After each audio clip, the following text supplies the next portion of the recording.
Hi കൂട്ടുകാരെ, നമസ്കാരം. എന്തൊക്കെയാണ് വിശേഷം? എല്ലാവരും സുഖമായിരിക്കണമെന്ന് വിചാരിക്കണം. ഞാനും ഇവിടെ സുഖമായിരിക്കണോ. ഇന്നത്തെ എൻ്റെ കുറച്ച് വിശേഷങ്ങളും അതുപോലെ നമ്മുടെ നിക്കിക്കുട്ടിയുടെ കുറച്ച് കുറുമ്പുകളെ കാണിക്കണത് കേട്ടോ. അപ്പോൾ നമ്മൾ രാവിലെ ചപ്പാത്തിയും മുട്ടക്കറിയൊക്കെ ആയിരുന്നു. വിശദമായിട്ടൊന്നും കാണിക്കണമെന്നില്ല. ഞാൻ ഉണ്ടാക്കണ സമയത്ത് അതൊക്കെ ഒന്ന് കുറച്ച് വീഡിയോ എടുത്തിട്ട് നിങ്ങളെന്നെ ആ ഭാഗങ്ങളൊന്ന് കാണിക്കണമെന്ന് മാത്രം കേട്ടോ. അപ്പോൾ അതേ ഞാൻ ചപ്പാത്തി ഉണ്ടാക്കി. അതുപോലെ തന്നെ തക്കാളിയും സവോളയും പച്ചമുളകും കറിവേപ്പിലൊക്കെ കൂടി എണ്ണയിൽ വഴറ്റിയതിന് ശേഷം അതിലേക്ക് നമുക്ക് തക്കാളിയും സവോളയൊക്കെ നന്നായി വെന്ത് വന്നോട്ടെ. അതിന് ശേഷം അതിലേക്ക് പൊടികളായി മല്ലിപ്പൊടി, മുളക് പൊടി, മഞ്ഞൾപ്പൊടി, അതുപോലെ ഗരം മസാല എന്നിവ ചേർത്ത് ആ പൊടികളുടെ പച്ചമണം പോകുന്നത് വരെ നന്നായി വഴറ്റി കൊടുത്തതിന് ശേഷം അപ്പോൾ കുറച്ച് ഇഞ്ചി വെളുത്തുള്ളി പേസ്റ്റും ചേർത്തിട്ടുണ്ട് കേട്ടോ. എന്നാൽ അതിലേക്ക് നാളികേരവും പെരിഞ്ചീരകവും കൂടി അരച്ചത് ചേർത്തതിന് ശേഷം നന്നായി തിളച്ച് വരുന്ന സമയത്ത് ഞാൻ മുട്ട പുഴുങ്ങി വെച്ചിട്ടുണ്ടായിരുന്നു. ആ മുട്ട പുഴുങ്ങിയത് ഒന്ന് വരഞ്ഞിട്ടതിന് ശേഷം അതിന് മുകളിലേക്ക് കറിവേപ്പിലയും മല്ലിയിലയും ചേർത്ത് കൊടുത്തു. അപ്പോൾ നമ്മുടെ മുട്ടക്കറി ഇവിടെ റെഡി ആയിട്ടുണ്ട്. പിന്നെ ഞാൻ സാമ്പാർ കഷ്ണം വാങ്ങിച്ചിട്ടുണ്ടായിരുന്നു. അപ്പോൾ അതിൽ പല വക ഉപ്പേരിയാണേ. പല വക എന്ന് പറയുമ്പോൾ പയറും ക്യാരറ്റും ബീൻസും എല്ലാം കൂടിയിട്ട് അങ്ങനെ ഉപ്പേരി ഉണ്ടാക്കി. പിന്നെ ചെറിയ ഉള്ളി നന്നാക്കി വെച്ചിട്ടുണ്ട്. ആ ചെറിയ ഉള്ളി കൊണ്ട് ഉള്ളി സാമ്പാർ ഉണ്ടാക്കാനാണ്.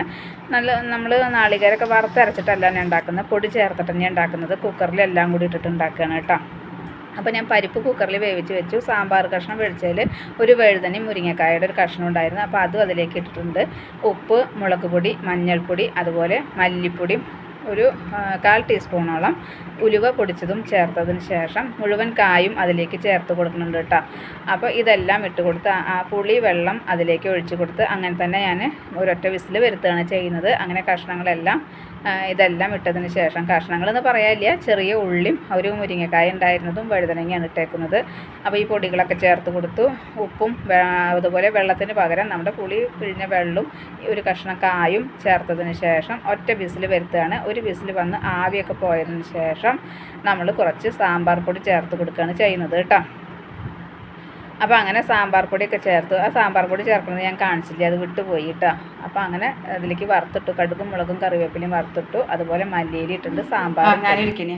രാരിരോ രാരിരാരോ രാരിരാരോ രാരിരാരോ രാരിരോ രാരോ രാരിരോ രാരിരാരോ രാരിരാരോ രാരിരാരോ രാരിരോ രാരിരാരോ രാരിരോ മേടം മണിമേടയായടാ കണ്ണാ ഉനക്കു സാമ്രാജ്യം കൈവന്നെടാ രാരോ രാരിരാരോ രാരി. എന്താ പയ്യനെ? എന്താ പിന്നെ? വേണ്ട എന്ന് പറയൂ. വേണ്ട. അയ്യോ, ഞാൻ പേച്ചു. ട്രെയിൻ എങ്ങനെയാ വരിക? ട്രെയിൻ അതെന്തോ കിളി വന്നിട്ട് എന്ന് വിളിക്കുക കാണാണ്ടേ. നിക്കിക്കുട്ടിൻ്റെ അടുത്തേക്ക് വായോ.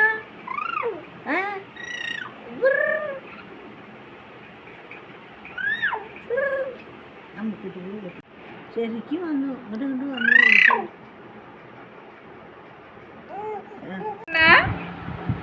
കണ്ണാ, എങ്ങനെ ശബ്ദം ഉണ്ടാക്കിയ കിളി പറഞ്ഞാ? നിക്കിക്ക് പാട്ട് കേൾക്കാൻ വളരെ ഇഷ്ടമാണ്. അപ്പോൾ അമ്മ അങ്ങനെ പാടിക്കൊടുക്കും. അതന്നെ അവൻ ഓരോന്നും കാണിക്കുകയാണ്. അപ്പോൾ പിന്നെ അവൻ്റെ കുറച്ച് കുസൃതിയും കാണിച്ചു എന്ന് മാത്രം. ഇന്നത്തെ എൻ്റെ വിശേഷങ്ങൾ ഇത്രയൊക്കെ തന്നെയുള്ളൂ. എൻ്റെ കൂട്ടുകാർക്ക് ഇഷ്ടമായി ഉണ്ടാവുമെന്ന് വിചാരിക്കുന്നു. ഇഷ്ടപ്പെട്ട് കഴിഞ്ഞാൽ ലൈക്ക് ചെയ്യുക, ഷെയർ ചെയ്യുക. അതുപോലെ പുതിയതായി കാണുന്ന ഏതെങ്കിലും കൂട്ടുകാരുണ്ടെങ്കിൽ സബ്സ്ക്രൈബ് ചെയ്യാൻ മറക്കരുതേ. അടുത്തൊരു വിശേഷമായി വേഗത്തിൽ വരുന്നതാണ്. അതുവരേക്കും നന്ദി, നമസ്കാരം. നിങ്ങളുടെ സ്വന്തം ജോ. വീണ്ടും കാണാം. Bye, see U.